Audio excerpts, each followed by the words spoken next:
حضرت موسیٰ کے پاس قوم آئی، قرآن پڑھیے، کہ جناب پانی چاہیے.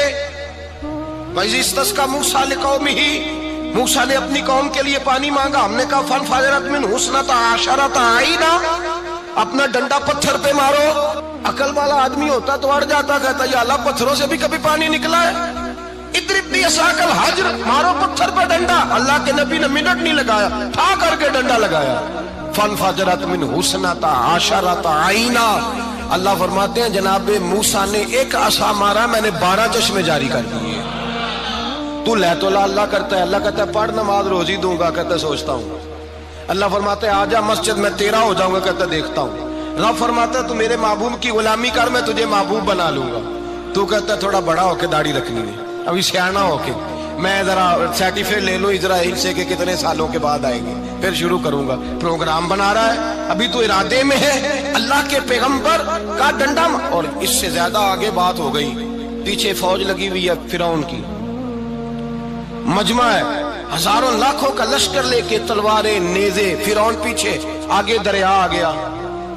حضرت موسیٰ علیہ السلام کھڑے ہیں، اب کدھر جائیں؟ اللہ پاک نے فرمایا مارو ڈنڈا. کہاں؟ پانی پہ ڈنڈا مارو. اب حضرت موسیٰ علیہ السلام پانی پہ ڈنڈا مارے تو پانی ابھرے گا، اس سے زیادہ کیا ہوگا؟ پہلے پتھر پہ ڈنڈا مروایا تو پانی نکلا، اب پانی پہ ڈنڈا مروایا. فَإِذْ فَرَقْنَا بِكُمُ الْبَحْرَ فَأَنْجَيْنَاكُمْ وَأَغْرَقْنَا آلَ فِرْعَوْنَ. اللہ فرماتے ہیں موسیٰ نے پانی پہ ڈنڈا مارا تو میں نے پانی میں رستے بنا دیے. ایک جگہ ڈنڈا مارا تو پانی نکل آیا، دوسری جگہ عصا مارا تو پانی خشک ہو گیا.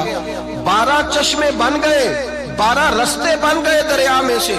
حضرت موسیٰ علیہ السلام گزر گئے اور اللہ فرماتے ہیں فرعون بھی آیا تو اسے میں نے غرق کر دیا، اور وہ کھڑا دیکھتا ہی رہ گیا کہ بنا کیا ہے.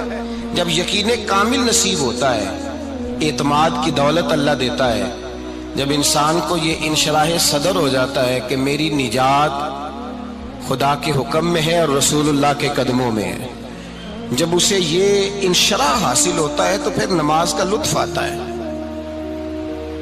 غور کیجئے کیا جملہ کہہ دیا میں نے. پھر اسے نماز کا پھر اسے نماز بوجھ نہیں، بلکہ نماز نہ پڑھے تو اس پر بوجھ ہوتا ہے. پھر قرآن مجید اس کی روح کا ساتھی ہو جاتا ہے. پھر عبادات، تقوی، پرہیزگاری، پھر وہ ایک سنت کے چھوٹنے پر پریشان رہتا ہے جب یقین کی دولت نصیب ہوتی ہے. قرآن مجید فرقان حمید نے کہا ایمان لاؤ تو پھر ایمان پہ ڈٹ جاؤ، مسلمان بنو تو پھر اسلام پر. پھر یہ جو کمزوری ہے نا، یہ دیکھتے ہیں، کرتے ہیں، چلتے ہیں، ابھی کل ابھی پرسوں بہانے ہیلے، ابھی میں نماز شروع کرتا ہوں دیکھتا ہوں لا الہ الا اللہ محمد الرسول اللہ صلی اللہ علیہ. جب کسی نے کلمہ پڑھا تو اس پر پورا دین ضروری ہے، پورا.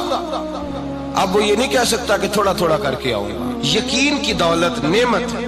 اللہ پاک قرآن مجید میں فرماتے ہیں ان الذین قالوا ربنا اللہ ثم استقاموا، جنہوں نے کہا کہ اللہ ہمارا رب ہے اور پھر وہ اس پر ڈٹ گئے، پھر اس پر وہ کہا تو ڈٹ گئے، کھڑے ہو گئے. نہیں، اللہ ہی رب ہے، اللہ ہی دینے والا، اللہ ہی مالک، اللہ ہی ہمارا رازق ہے، رب ہی ہمارا سب کچھ. جب ڈٹ گئے تو فرمایا تتنزل علیہم الملائکہ، پھر میں ان کی مدد کے لیے آسمان سے فرشتوں کا نزول فرمایا کرتا ہوں.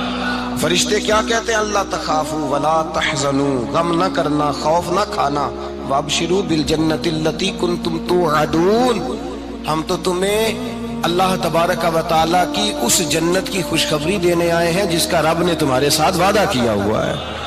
پھر فرشتوں کا نزول ہوتا ہے، لیکن شرط کیا ہے کہ ایمان لائے، اور پھر ایمان پر پھر یہ نہ سوچے کہ وہ کس طرح دے گا، وہ کیسے عطا کرے گا، وہ میری مدد کس طرح کرے گا، نظام کیسے چلے. ڈٹ جائے کہے میرے اللہ کا حکم ہے تو میں نے حلال ہی کھانا ہے، میرے رب کا حکم ہے تو میں نے تھوڑے پہ ہی گزارا کرنا ہے، میرے مالک کا حکم ہے تو میں نے اپنی جیب دیکھنی یا دوسرے کی نہیں دیکھنی، میرے رب کا حکم ہے تو میں نے اس کی اطاعت میں رہنا. جب ڈٹ جائے گا اللہ کے احکامات پر، جب ڈٹ جائے گا تو اللہ فرماتا ہے پھر میں تیری مدد کے لیے فرشتوں کا نزول کروں گا.